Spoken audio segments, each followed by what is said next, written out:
9 مئی کو جو ہوا تو اس کی وجہ سے سزا مل رہی ہے. نہیں، یہ 9 مئی سے پہلے سزا مل رہی تھی. 9 مئی کو تو ایک بہانہ مارا گیا. اور میں پھر سے آج کہتا ہوں کہ جس وقت انڈیپینڈنٹ انویسٹیگیشن ہوئی، اور اس کے اوپر انڈیپینڈنٹ انویسٹیگیشن ہونی چاہیے، کیونکہ کسی کو حق نہیں پہنچتا جج، جوری اور ایکسیکیوشنر بننے کا. آپ کا ایک موقف ہے، ہمارا ایک موقف ہے. ہمارا موقف ہے کہ یہ پورا سیٹ اپ تھا، یہ پوری تیاری تھی، پہلے سے سب کچھ پری پلان ہوا تھا. جان کے مجھے اس طرح پکڑا گیا کہ ایک ری ایکشن آئے، اس ری ایکشن کے اوپر پہلے سے پلان بنا ہوا تھا. اگر پلان نہ بنا ہوتا تو ایک دم 10,000 لوگوں کو کون پکڑ سکتا ہے 2 دنوں کے اندر، جبکہ پہلے سے لسٹیں نہیں بنی ہوئی تھی، پہلے سے تیاری نہیں تھی، پہلے سے پولیس کو حکم نہیں دیا ہوا تھا کہ تم نے ادھر ادھر جانا ہے. یہ تو پہلے پلان ہوا تھا سب کچھ. اور ہم کہہ کے تھک گئے ہیں کہ کیوں نہیں اس کے اوپر انویسٹیگیشن ہوتی. سب سے پہلے تو پولیس چیف کو پکڑیں. کیا تھا یا آئی جی جو پنجاب تھا، یہ دندناتا پھر رہا ہے، اس کو کیوں نہیں پوچھتے کہ کیا ہوا تھا جب اتنی دیر 2 گھنٹوں کے اندر ایک قافلہ آ رہا تھا وہاں سے لبرٹی چوک سے. اس کو بھی نہیں پوچھا. اور وہ جو سی سی ٹی وی کیمرہ جو 100% لگے ہوئے ہوں گے وہاں کور کمانڈر کے گھر میں، وہ کدھر گئے ہیں؟ ان کے اوپر کیوں نہیں کوئی ایویڈنس آئی؟ کیوں نہیں وہ جو عسکری بلڈنگ جلائی گئی ہے، وہ آئی وٹنس ہے.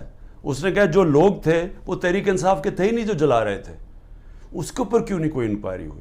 ہمارے اپنے لوگ بار بار کہہ رہے ہیں کہ ایسے لوگ ہم نے دیکھے جو ہم پوچھتے تھے کہ کس پارٹی، ہماری پارٹی کے نہیں تھے، وہ لگے ہوئے تھے آگے لوگوں کو کرنے کے لیے.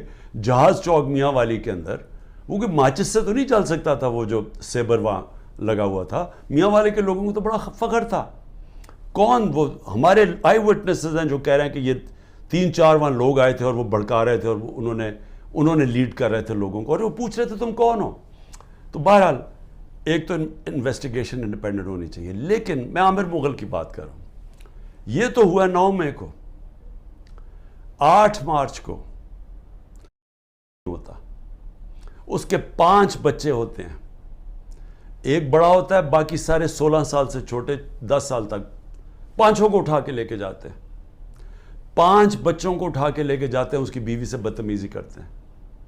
اور پھر عدالت میں وہ جاتا ہے اور عدالت میں وہ بچے پھر چھڑواتا ہے 2 دن کے بعد.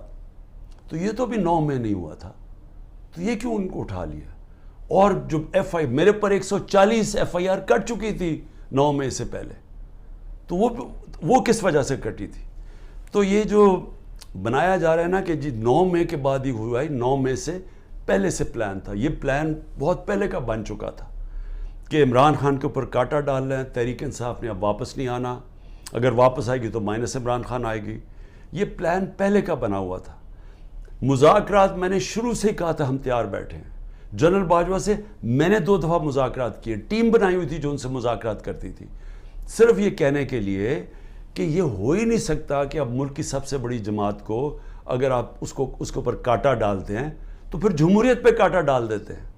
یہ تو کہیں ہوتا ہی نہیں ہے. تو اس لیے مذاکرات کرتے تھے کہ ہمیں بتائیں کہ آپ کا کیا روڈ میپ ہے. جب یہ جنرل باجوہ گیا اس کے بعد پھر مذاکرات کی پوری کوشش کی، ہمیشہ پیغام پہنچائے، کوئی جواب نہیں آیا، کیونکہ وہاں وہی پالیسی چل رہی تھی، وہی کاٹا ڈالا ہوا تھا. جب کاٹا ڈالا ہوا تو بات کیوں کریں گے؟ کوئی بات میں آج بھی کرنے کے لیے تیار ہوں، اور اس لیے کہ یہ عمران خان کی اب بات نہیں ہے، یہ پاکستان کی بات ہے.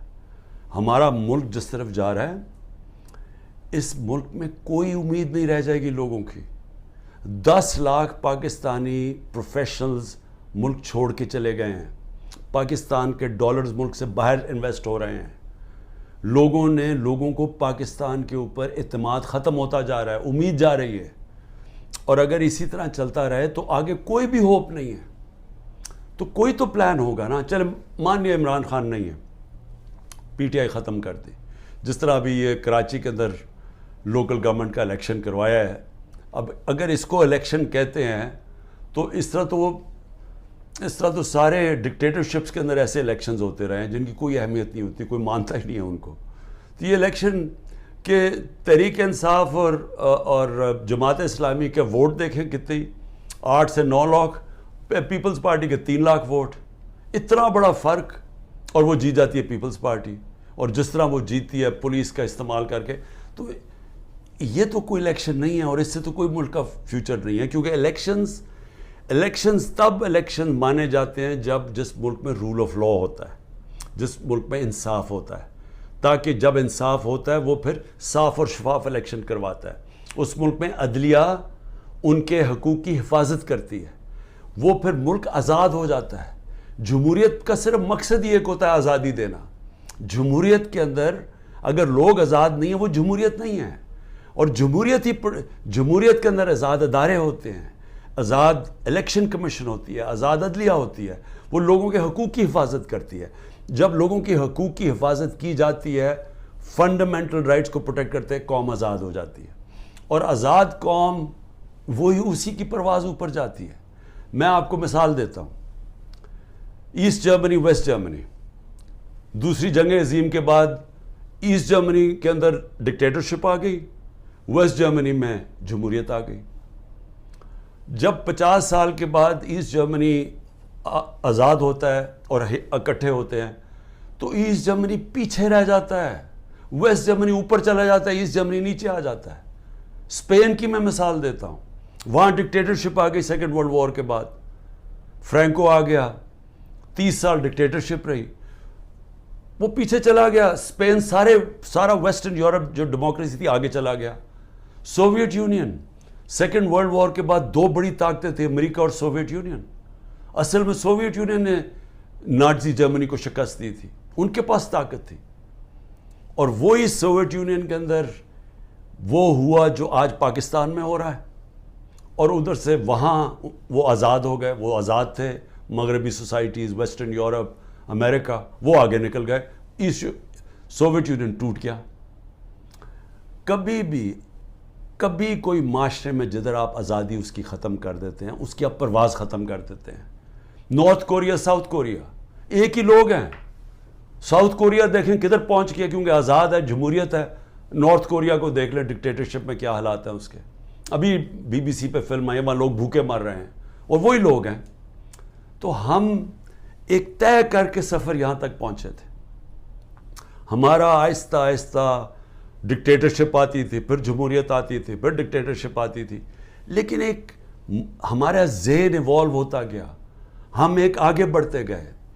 ہم آخر میں اس چیز پہ پہنچے کہ بری بھی جمہوریت ایک ملٹری ڈکٹیٹرشپ سے بہتر ہے. یہ قوم اس نتیجے پہ پہنچ گئی.